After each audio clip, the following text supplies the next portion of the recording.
කොහොමද ඉතින් ඔයාලට දැන් උදේ 9:00යි වෙලාව. දැන් තමයි මම මගේ සුපුරුදු රාජකාරියට ආවේ. මෙයා තමයි මගේ දුකේදී සැපේදී මල් ළඟ ඉන්න මගේ හොඳම යාළුවා සෝජි මැෂින් එක.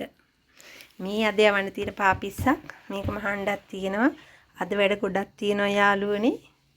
මේ ඒ අක්කම ඉල්ලපු පාපිස්සා මේක ලස්සනයිද? මේ වගේ පාපිස්ස කීපයක් තියෙනවා මම ඔයාලට පෙන්නන්නම් ඒ ටිකත්. මේවා මේ අද අරයි යන්න තියෙන ටිකක් මේකත් ඒ අක්කත් එනවා ගෝ අරයි යන්න පාපිසි රවුම් පාපිසියට ඕන කියලා කිව්වා. මේ මගේ කාමරේ මගේ හිත නිවන එකම තැන මෙතන තමයි. තව ඔයාලට මට පෙන්නන්න තියෙනවා. මේ මම අහපු එකක්. මේකත් අරයි යන්න එයා එනවා කියලා කිව්වා. මේ තව ඩිසයින් එකක්. මේකත් අරයි යන්න මේ මහපු එකක්. මේවත් අද අරයි යන්න එනවා කිව්වා. මේ තව මහපු ඩිසයින් එකක්. මේ තවත් එකක්. මේ 4-5ම අරයි යන්න අද එයා එනවා කිව්වා. එයාට අද ඕන කිව්වා මේ ටික. මේ මං ඊයේ රෑ තමයි මෙහුවේ. තින් මේවා දැන් අද මේවා හෙට ඕන කිව්වේ අක්කට. මේ ටික අද අරයි යන්න එනවා කිව්වා. ඔහොම තමයි ඉතින් මගේ දවස ගෙවෙන්නේ.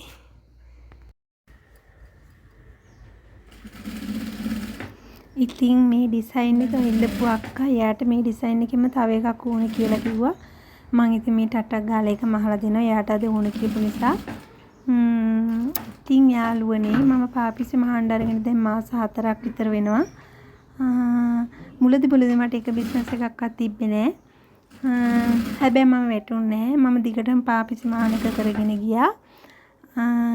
දැන් ළඟපාතයි අරයි යනවා. එක්කෙනෙක් අනුරාධපුරේ ඉඳලා මගෙන් පාපිසි ටිකක් කිල්ලුවා. එයාගෙත් මන්ට බාටික දැන් ලෑස්ති කරලා තියෙන්නේ. බස් එකට දාන්න ඕන. ලොකු ඕඩර්ස් මං ඉතින් බාර ගන්නෙත් නැහැ. තාම චූටි බබාලා තුන්දෙනාගේ වැඩත් එක්ක තමයි මම මේ හැමදේම කරගෙන යන්නේ.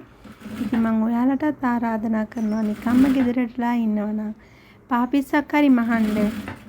ඒක ඔයාගේ ගෙදරට හරි දාන්න වටිනවා කියලා මම හිතනවා. ඉතින් මොකද හිතෙන්නේ ඔයාලට මේ වීඩියෝ එක ගැන? මම හිතනවා මේ වීඩියෝ එකෙන් ඔයාලට ගන්න ගොඩාක් දේවල් ඇති කියලා. ඒ වගේම මට අද හරිම සතුටු දවසක් යාළුවනේ.